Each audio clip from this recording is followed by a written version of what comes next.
Hello welcome back to my channel.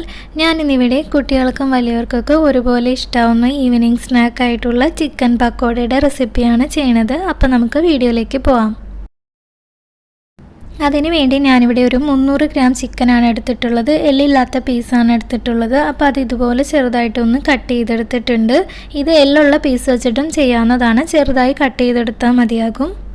ഇനി അതിലേക്ക് ഒരു സവാള ചെറുതായിട്ട് കട്ട് ചെയ്ത് ചേർത്ത് കൊടുക്കുന്നുണ്ട്. ഇനി അതിലേക്കൊരു 2 പച്ചമുളക് ചെറുതായിട്ട് കട്ട് ചെയ്ത് ചേർത്ത് കൊടുക്കുന്നുണ്ട്. പച്ചമുളക് ഓരോരുത്തരുടെ എരിവിനനുസരിച്ചിട്ട് ചേർത്ത് കൊടുക്കുക. ഇനി അതിലേക്ക് കുറച്ച് കറിവേപ്പില ചെറുതായിട്ട് കട്ട് ചെയ്തതും കുറച്ച് മല്ലിയില ചെറുതായിട്ട് കട്ട് ചെയ്തതുകൂടി ചേർത്ത് കൊടുക്കുന്നുണ്ട്. ഇനി അതിലേക്ക് 1 ടേബിൾ സ്പൂൺ അളവിൽ വെളുത്തുള്ളി ഇഞ്ചി പേസ്റ്റ് ചേർത്ത് കൊടുക്കാം. ഇനി അതിലേക്ക് ആവശ്യത്തിനുള്ള ഉപ്പ് ചേർത്ത് കൊടുക്കാം. ഇനി ഒരു 1/4 ടീസ്പൂൺ അളവിൽ മഞ്ഞൾപ്പൊടി. ഇനി ഒരു 1.5 ടീസ്പൂണോളം മുളക് പൊടി ചേർത്ത് കൊടുക്കുന്നുണ്ട്. മുളക് പൊടി എത്ര എരിവ് വേണോ അതിനനുസരിച്ചിട്ട് ചേർത്ത് കൊടുക്കുക. ഇനി അതിലേക്കൊരു 1/4 ടീസ്പൂൺ അളവിൽ കായം പൊടിച്ചത് ചേർത്ത് കൊടുക്കുന്നുണ്ട്.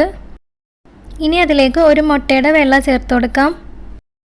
ഇനി അതിലേക്ക് 1 ടീസ്പൂൺ അളവിൽ വിനാഗിരി ചേർത്ത് കൊടുക്കുന്നുണ്ട്. വിനാഗിരിക്ക് പകരം നാരങ്ങാനീര് ചേർത്ത് കൊടുത്താലും മതിയാകും. ഇനി അതിലേക്ക് 1 കപ്പ് അളവിൽ മൈദപ്പൊടി ചേർത്ത് കൊടുക്കുന്നുണ്ട്. മൈദപ്പൊടിക്ക് പകരം കടലമാവ് ഉപയോഗിക്കാവുന്നതാണ്. ഇനി ഇത് കുറച്ചൊന്ന് ക്രിസ്പിയായി കിട്ടാൻ വേണ്ടിയിട്ട് ഒരു 2 ടേബിൾ സ്പൂൺ അളവിൽ കോൺഫ്ലോർ ചേർത്ത് കൊടുക്കുന്നുണ്ട്. ഇനി ഇതെല്ലാം കൂടി നല്ല പോലെ ഒന്ന് മിക്സ് ചെയ്തെടുക്കാം. മിക്സ് ചെയ്തെടുത്തതിന് ശേഷം ആവശ്യമെങ്കിൽ വെള്ളം ചേർത്ത് കൊടുക്കാവുന്നതാണ്. ഞാനിത് മുഴുവനായിട്ട് മിക്സ് ചെയ്തതിന് ശേഷം ഒരു 3 ടേബിൾ സ്പൂൺ വെള്ളം കൂടി ചേർത്ത് കൊടുത്തിട്ട് നല്ല പോലെ കുഴച്ചെടുക്കുന്നുണ്ട്. ഇപ്പോൾ ഇത് എല്ലാം കൂടി നല്ല പോലെ ഒന്ന് മിക്സ് ചെയ്തെടുത്തിട്ടുണ്ട്. ഈ ഒരു പാകത്തിനാണ് ഇത് കുഴച്ചെടുക്കേണ്ടത്. ഒരുപാട് വെള്ളം ചേർത്ത് ലൂസായി പോകരുത്. ചിക്കനിലെ മസാലയും സവാളയൊക്കെ നല്ല പോലെ കോട്ടായി നിൽക്കുന്ന രീതിയിൽ വേണം ഇത് കുഴച്ചെടുക്കാനായിട്ട്. ഇനി ഇതൊന്ന് ഫ്രൈ ആക്കി എടുക്കണം. അതിന് വേണ്ടി ഞാനിവിടെ ഒരു പാനിൽ കുറച്ച് ഓയിൽ ചൂടാക്കാൻ വെച്ചിട്ടുണ്ട്. അതൊന്ന് ചൂടായി വന്നു കഴിയുമ്പോൾ അതിലേക്ക് കുറേശ്ശെയായിട്ട് പക്കോടയുടെ മിക്സ് ഇട്ട് കൊടുക്കാം. കുറഞ്ഞ ഫ്ലെയിമിൽ വെച്ചിട്ട് വേണം ഇത് ഇട്ട് കൊടുക്കാനായിട്ട്. എന്നിട്ടിത് മീഡിയം ഫ്ലെയിമിൽ വെച്ചിട്ട് ഫ്രൈ ചെയ്തെടുക്കാം. ഫ്ലെയിം കൂട്ടി വെച്ചിട്ടുണ്ടെങ്കിൽ ഇതിൻ്റെ പുറംഭാഗം പെട്ടെന്ന് കരിഞ്ഞു പോവുകയും ഉള്ളു വേവാതെ വരികയും ചെയ്യും. അതുകൊണ്ട് ഇതൊരു മീഡിയം ഫ്ലെയിമിൽ വെച്ചിട്ട് ഇനി ഇതൊന്ന് ഫ്രൈ ആക്കി എടുക്കാം.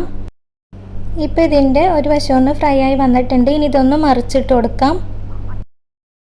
എന്നിട്ട് മറ്റേ ഭാഗം കൂടി ഒന്ന് ഫ്രൈ ആക്കി എടുക്കണം. ഇപ്പോൾ 2 വശവും നല്ലപോലെ ഒന്ന് ഫ്രൈ ആയി വന്നിട്ടുണ്ട്. ഇനി നമുക്കിതൊരു പാത്രത്തിലേക്ക് കോരി മാറ്റാം. ഇപ്പോൾ നമ്മുടെ ചിക്കൻ പക്കോട റെഡി ആയിട്ടുണ്ട്. വലിയവർക്കും കുട്ടികൾക്കൊക്കെ ഒരുപോലെ ഇഷ്ടമാവുന്നൊരു ഈവനിങ് സ്നാക്കാണ്.